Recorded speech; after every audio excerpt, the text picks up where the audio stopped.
గౌరవ మంత్రివర్యులు ఏదైతే చెప్పినారో ఎల్లంపల్లి ప్రాజెక్టు అప్పుడు కాకా వెంకటస్వామి గారు ప్రాణహిత చేవెళ్ళ అని చెప్పి ఎల్లంపల్లి ఆ లింక్లో ఉండేది. ఇప్పుడు మొన్న టీఆర్ఎస్ నాయకులు అందరూ కూడా ఇదే ప్రచారం చేస్తారు. మీరు బ్యారేజెస్ లేకుండా కూడా పంపులు నడిపియండి, కన్నెపల్లి పంపులు. నిజంగానే పంపులు నడిపించగలిగితే బ్యారేజీలు ఎందుకు కట్టినారు? అదొక ప్రశ్న.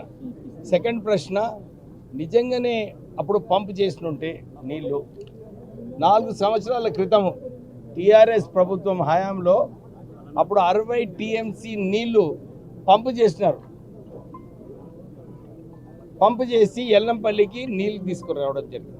కానీ పైనుంచి గ్రావిటీతో నుంచి నీళ్ళు వచ్చినప్పుడు ఆ 60 టీఎంసీ నీళ్లు కూడా వాళ్ళు గేట్స్ ఓపెన్ చేసి వృధా చేయడం జరిగింది. 3,000 కోట్ల రూపాయలు కరెంట్ ఛార్జీలు అప్పుడు ఆ రోజులలో టీఆర్ఎస్ ప్రభుత్వం కట్టింది. ఇప్పుడు మళ్ళొకసారి తప్పుడు నిర్ణయాలు తీసుకోవడం వలన వారి ఈ ఖర్చు ఎవరు పెడతారు? ఇది కూడా ప్రజలపైన భారం పడేది. సో ఈ అవగాహన లేని కేటీఆర్, హరీష్ రావు వీరు కేవలము కాంగ్రెస్ పైన బురద జల్లడానికి ప్రయత్నం చేస్తున్నారు. కానీ ప్రజలకు వర్షాలు రావాలి, నీళ్ళు వస్తే మా రైతులు బాగుంటారు ఆ ఆలోచన లేదు. కేవలము వర్షాలు రావద్దు, నీళ్ళు ఇవ్వద్దు కాళేశ్వరం నుంచి, మళ్ళా టీఆర్ఎస్ ప్రభుత్వం రావాలని చెప్పి ఒక దురదృష్ట ఆలోచనతోని టీఆర్ఎస్ నాయకులందరూ కూడా మొన్న సోషల్ మీడియా క్యాంపెయిన్ చేయడం జరిగింది. మంత్రివర్యులు ఎప్పుడు కూడా చెప్పుకుంటూ వస్తున్నారు, ఈ నేషనల్ సేఫ్టీ డిసిషన్ ఏదైతే ఉందో సరిగా బ్యారేజెస్ లేవు, దీంట్లో నీళ్లు నింపొద్దని చెప్పి మరొకసారి కేంద్రము ఒక నిర్ణయం తీసుకోవడం జరిగింది. సో ఈ అవగాహన లేని టీఆర్ఎస్ నాయకులకు, ప్రత్యేకంగా కేటీఆర్కి, వారికి మొదలు వారే ప్రారంభం చేశారు. పంపులు స్టార్ట్ చేయండి, పంపులు స్టార్ట్ చేయండి అని. అంటే ఇప్పుడు ఏమయ్యేది? నిజంగానే చూసుకుంటే ఆయనకు అవగాహన లేదు. ఆయనకు మళ్ళీ యూఎస్ఏ పోయి మళ్ళీ అక్కడ మంచిగా ఉద్యోగం చేసుకుంటే బాగుంటుంది. ఈరోజు నేను గౌరవ ఇండస్ట్రీ ఐటీ శాఖ మంత్రివర్యులు శ్రీధర్ బాబు గారు, గౌరవ మైనింగ్ మినిస్టర్ వివేక్ వెంకటస్వామి గారు,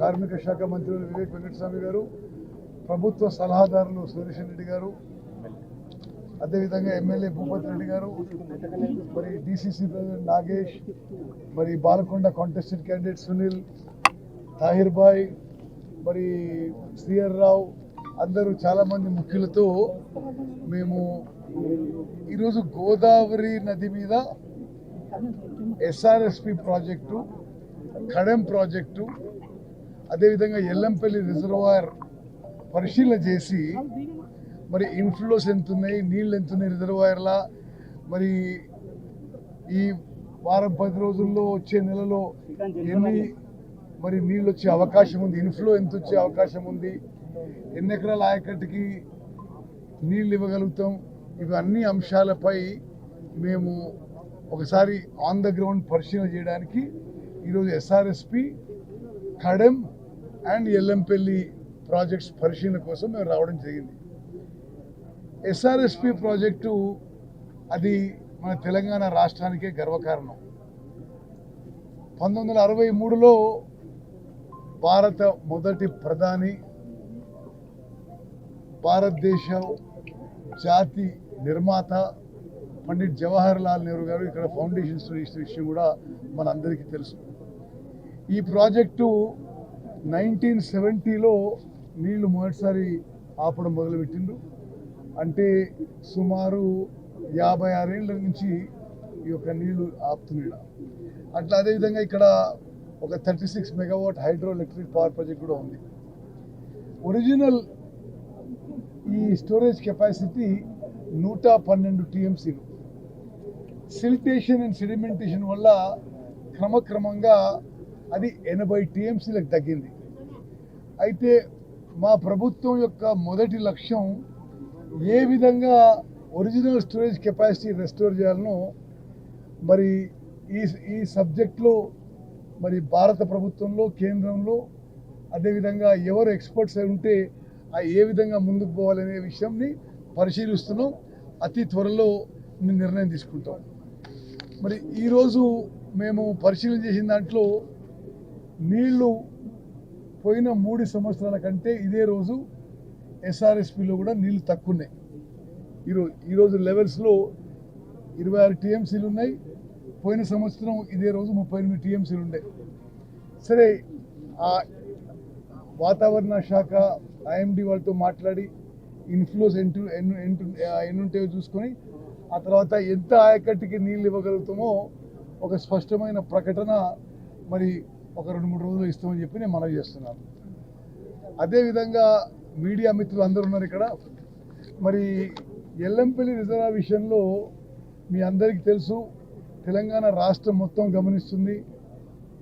ఈసారి కూడా మేడిగడ్డ, అన్నారం, సుందిల్ల బ్యారేజెస్ కానీ వాటి పంప్ హౌస్ కానీ ఉపయోగించకుండానే ఇప్పుడు ఎల్లంపల్లి రిజర్వాయర్ 20 టీఎంసీలకి నిండడం జరిగింది. అది మరి వర్షాలు ఆ విధంగా వచ్చినాయి. గోదావరి నదిలో ఆ ఇన్ఫ్లో వచ్చి నిండడం జరిగింది.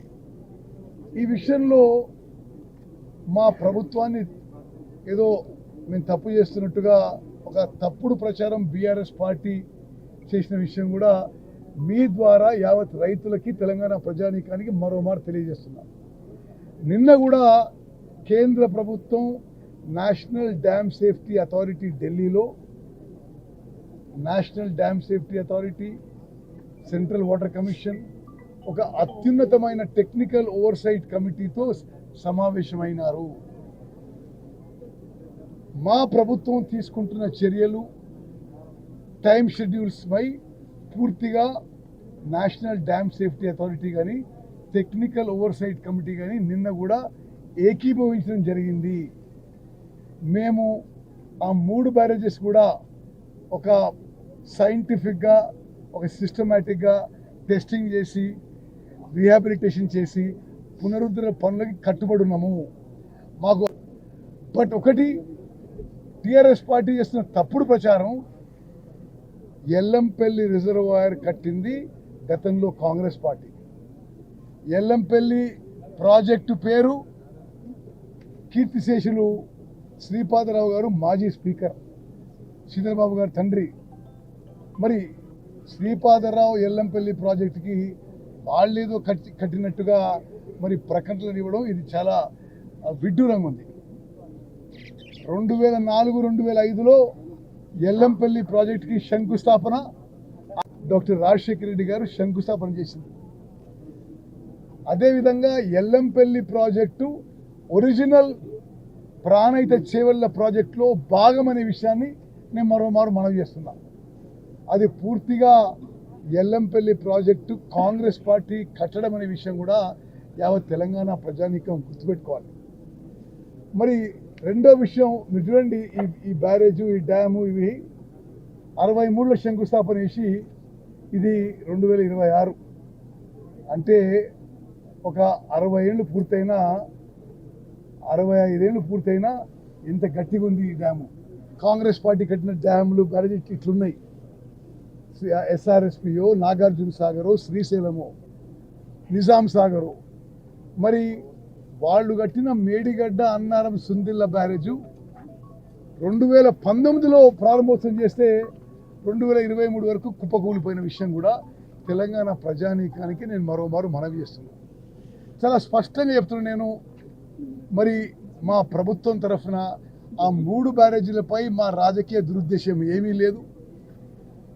జాతీయ, అంతర్జాతీయ నిపుణుల సలహాల ఆధారంగా, కేంద్ర ప్రభుత్వం సలహాల ఆధారంగా, కేంద్ర ప్రభుత్వంతో నియమించబడ్డ సాంకేతిక నిపుణుల సలహా మేరకు మేము ఆ 3 బ్యారేజీల టెస్టింగ్ కానీ, పునరుద్ధరణ పనులు కానీ చేపడతామని చెప్పి నేను మనం చేస్తున్నాం. సార్, ఈ ఎల్లినో సూపర్ ఎల్లినో ప్రభావం ఉందని చెప్పి ఆర్తాడు పంటలు మాత్రమే వేయాలని చెప్పారు. ఇప్పుడు వాటర్ వస్తున్నాయి, ఏంటి రైతులకు ఏం చెప్పాల్సి? మిత్రులరా, మీరందరూ కూడా చాలా ఎక్స్పీరియన్స్డ్ విలేకరులు. అంటే ఎస్ఆర్ఎస్పి కూడా ఈరోజు కూడా గత 3 సంవత్సరాల్లో వచ్చిన నీటి కంటే ఈరోజు నీళ్ళు తక్కువ ఉన్నాయి. మరి రైతులు ఈ విషయాన్ని గమనించాలని చెప్పి మేము కోరుకుంటూ మరి ఇంకా ఒక 3-4 రోజులు ఈ వాటర్ ఇన్ఫ్లో వాచ్ చేసి మేము ప్రకటన చేస్తామని చెప్పి మనం చేస్తున్నాం. ఈ రోజు కూడా పోయిన సంవత్సరం 38 టీఎంసీలు ఉంటే ఎస్ఆర్ఎస్పీలో 26 టీఎంసీలు ఉన్నాయి ఈరోజు. అంతకంటే 3 ఏళ్ల కంటే కూడా తక్కువ ఉన్నాయి. ఇప్పుడు మేము తప్పనిసరిగా రైతుల పక్షపాత ప్రభుత్వం కాబట్టి ఏది రైతులకు మేలైతే ఆ విధంగానే ముందుకు పోతామని చెప్పి మనం చేస్తాం. దక్షిణ తెలంగాణలో ఇంకా డ్రాట్ పరిస్థితి శ్రీశైలం ఈ రోజు రేపట్లో నిండి నాగార్జున సాగర్కి నీళ్ళు వచ్చే అవకాశం అవపడుతున్నది. అది ఒక 3-4 రోజుల్లో కూడా అక్కడ కూడా పరిస్థితి క్లారిటీ వస్తుందని చెప్పి మనం చేస్తాం. ఈ సెంట్రల్ వాటర్ కమిషన్ కేంద్ర ప్రభుత్వం మేము చేస్తున్న టెస్టింగ్ కానీ పునరుద్ధరణ ఏదైతే ప్లాన్ ఆఫ్ యాక్షన్ చేసినామో ఇది రైట్ అని సమర్థించిండ్రు. దాని ప్రకారమే ముందుకు పోతాము. ఇప్పుడు ఆ 3 బ్యారేజెస్ కూడా 3 ఏళ్లలో కూలిపోయేటట్టు కట్టి ఇంత నిస్సుకుగా మాట్లాడడం యావత్ తెలంగాణ ప్రజానీకం గమనించాలని చెప్పి నేను రిక్వెస్ట్ చేస్తాను.